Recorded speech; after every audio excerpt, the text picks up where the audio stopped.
Magus. Oh, Magus. Oh, Magus. Ooh, Magus. So, Axis Games, the publisher that brought us the translated version of one of my favorite games in recent memory, 9 Hours, 9 Persons, 9 Doors, have released their first ever developed video game. Magus, co-developed with Black Tower Games, follows the titular character, Magus, who is imprisoned in a tower and immediately broken out of his prison by a woman named Kina. Alright, so follow me here. She tells him to recite a sentence which proves whether or not he is a god.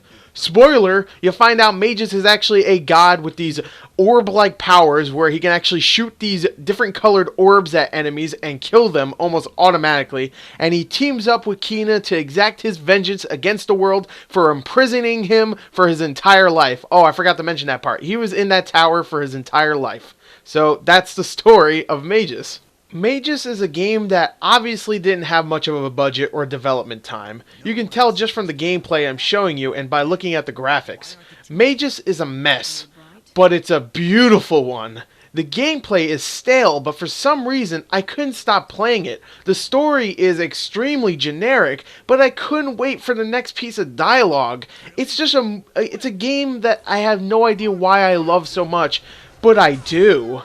Magus is a RPG/shooter that has a hint of Dynasty Warriors thrown in.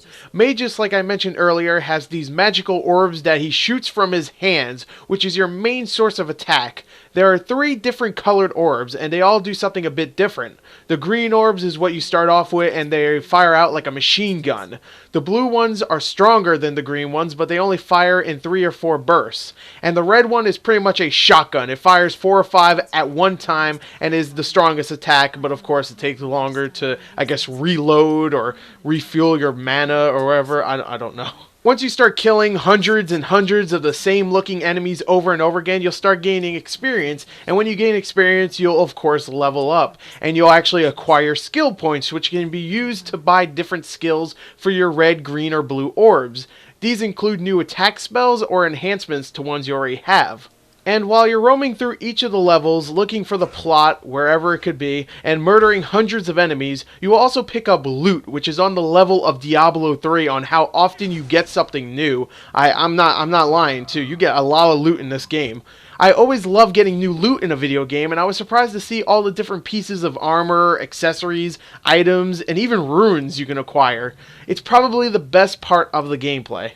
The rest of the gameplay is copy and paste. Over and over again, you go to a new realm, whether it be a desert or a graveyard. Yes, there is a graveyard level. You do the same thing, which is shoot orbs at ridiculously dumb enemies, and sometimes you get into a conversation with your teammate or someone else that will advance the plot. And that's it.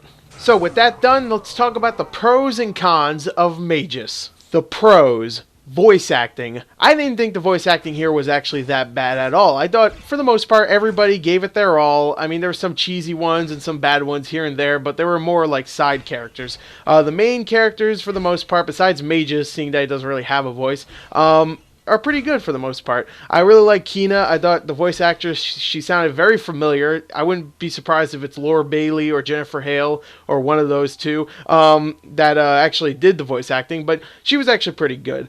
The voice acting was not terrible. And another pro is the dialogue, which is both intentionally and unintentionally hilarious. Let me just say this, Magus himself is one of the biggest douchebags in video game history, and he is a huge part of why I enjoy this game, and the dialogue that is given to him is perfect. He ranges from being a dick to being a huge dick to people, including Kina, who is the one helping him throughout his adventure. The game also gives you the ability to choose the dialogue that Magus speaks, a lot like something like Mass Effect. But it doesn't matter what you pick because all of the choices are evil, sarcastic, and hilarious. Example, there is a point in the game where Magus just meets his skeleton servant in his hideout. Yeah, just meets him. And yeah, I know, it's funny, he has a skeleton servant. And the second thing you could say to this humble servant is to kill himself. The first thing you could say is, hey, what's up? The second thing you say, hey, can you go kill yourself? Hilarious. There's so many really funny, and I have to think, intentional moments that are just really funny. Just responses to people. There's also a part where someone's begging for their life, and you could tell them to go eat shit. Thank you. Oh my god, it's so hilarious. And like I said, there's some hilariously unintentional moments that I just couldn't stop laughing at. Now, I don't really have a good example for this, but there's plenty in the game. So if you play it, you'll definitely hear a few of them. And the last pro is the loot system, which I already explained why I really liked it. It's plentiful, and it's actually a lot of fun to acquire new loot. But now let's talk about the cons, which, oh boy, I have a lot of them. So you know what? I'm just going to rattle them off. Lackluster combat, which I already explained because it's very repetitive and never really changes. Bad enemy AI. The AI just doesn't know what to do. It's just freaking out everywhere. Most of the time it's just standing there doing nothing, or maybe it's attacking my partner AI, which is doing also nothing. Texture load problems. Glitchy animations. Hilarious animations, especially Magus' walk cycle, which matches his douche attitude. Horrendous graphics. Oh boy, this game is not a pleasure to the eyes. Times where the game doesn't tell you what to do in a situation and you have to figure it out yourself. Example, there was a time where a door was shut and it was telling me to go through it. It didn't tell me that I had to kill all the enemies in the environment first. Bland level design, and a story that is confusing at times but generic as a whole. Magus is a bad game, it really is, but I have to give the developers credit. Both first-time developers, I have to give them credit. They made a game that not only is bad, but charming. It has a lot of really funny dialogue, a main character who's a douche, but I really like, all the glitches, all the texture problems, all the AI problems, all that stuff, for some reason adds a charm to the game that I just couldn't stop loving. It reminded me of a game called Rogue Warrior. If you played that game, it's an awful game, but I loved it because it was awful.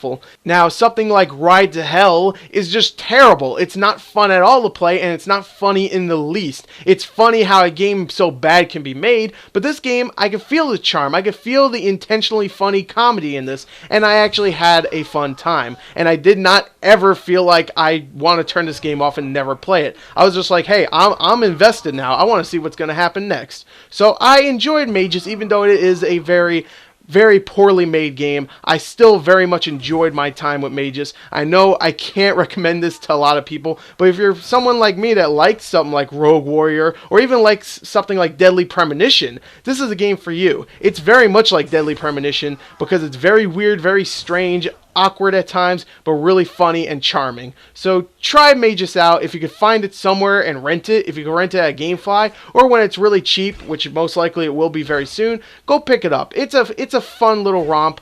I enjoyed it. So anyway, there you go. There's my review. I hope you really liked it. Thank you and goodbye.